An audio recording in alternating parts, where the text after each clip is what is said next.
Tepat 4 tahun yang lalu, di bulan Juli 2017, saya dan istri berpartisipasi di sebuah pagelaran fashion yang unik dan bersejarah di kota Turin, Italia. Hai, kita sekarang ada di Torino Fashion Week.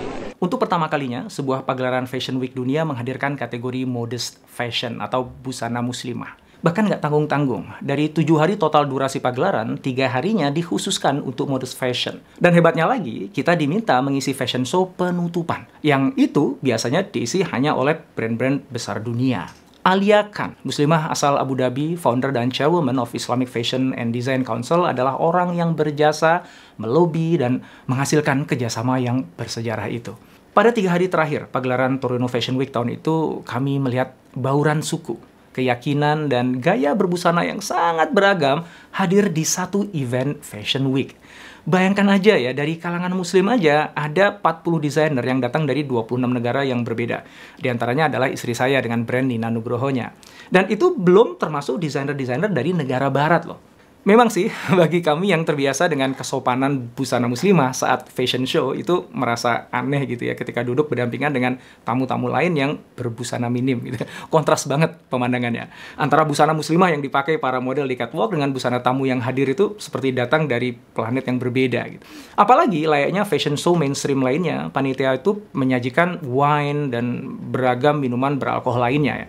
Dan ada satu pramusaji nih yang berkeliling menyajikan makanan ringan. Dan waktu saya tanya, itu apa? Dia bilang cheese and ham, keju dan daging babi.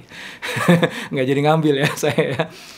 Kalau pemandangan seperti itu dilihat oleh beberapa kalangan tertentu, bisa jadi mereka akan punya pandangan negatif pada kami. Bisa jadi kami dibilang menggadaikan Islam demi fashion, atau bahkan dianggap telah menempatkan kesakralan busana muslimah di tempat yang nggak seharusnya gitu. Tapi coba lihat konteksnya deh. Kita ini kan numpang di event mereka, bukan sebaliknya. Seperti dulu waktu saya ngekos ya, waktu saya kuliah di kota Melbourne di Australia, ibu kos saya itu adalah seorang Nasrani keturunan Belanda. Dan setiap malam minggu saya selalu diundang untuk mengikuti tradisi makan malam keluarga besarnya. Dan mereka tentu saja menyajikan minuman beralkohol dan daging babi dalam hidangannya ya, karena memang itulah tradisi mereka. Dan saya nggak punya alasan untuk keberatan. Yang saya lakukan adalah menyampaikan bahwa agama saya melarang saya memakan daging babi dan meminum alkohol. Dan apa yang terjadi kemudian? Ibu kos saya langsung memasakkan nasi goreng khusus untuk saya. Fresh dimasak dengan penggorengan yang baru. Kemudian dia membuatkan saya secangkir teh. Dia berpesan pada anak-anaknya untuk tidak mencampur makanan mereka ke dalam mangkuk nasi goreng saya. Menariknya, itulah yang terjadi di Torino Fashion Week 2017. Begitu kami sampaikan bahwa kami tidak meminum alkohol dan tidak memakan daging babi, maka mereka langsung berhenti menawarkannya pada kami. Sebagai gantinya, mereka menyajikan kami mineral water. Dan ingat ya, ini terjadi di negara yang beberapa waktu sebelumnya itu diberitakan masyarakatnya sempat geger hanya karena menemukan sebuah sajadah tak bertuan tergeletak di tempat umum.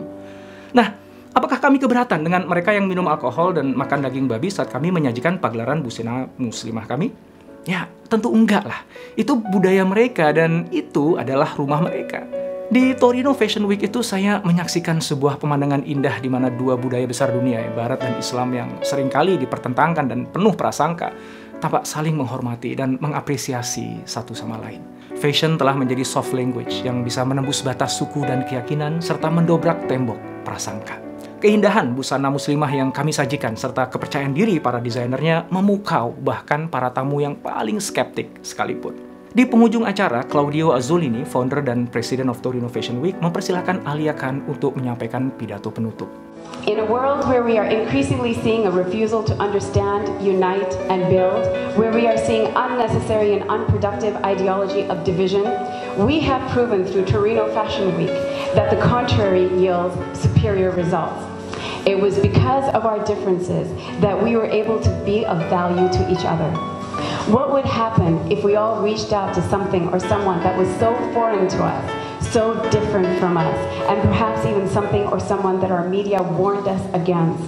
Yet, we refuse to lose hope in the inherent goodness we know exists in all human beings. Give yourself a bigger purpose.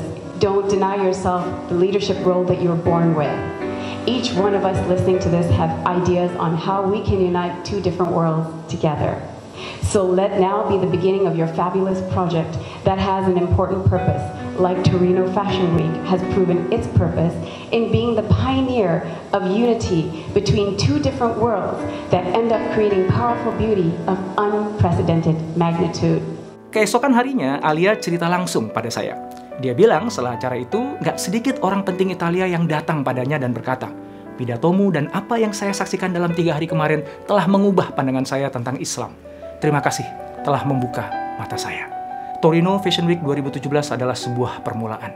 Para fashion designer muslimah kita akan terus berjuang masuk ke berbagai fashion week mainstream dunia lainnya untuk menghadirkan Islam dari sudut pandang yang berbeda. Biarlah karya yang bicara, karena karya tidak punya prasangka. Dan karya yang lahir dari hati yang tulus akan mampu menembus hati yang paling keras sekalipun. Jika Anda menemukan video ini bermanfaat, silahkan subscribe, like, dan jangan lupa untuk nyalakan notifikasinya.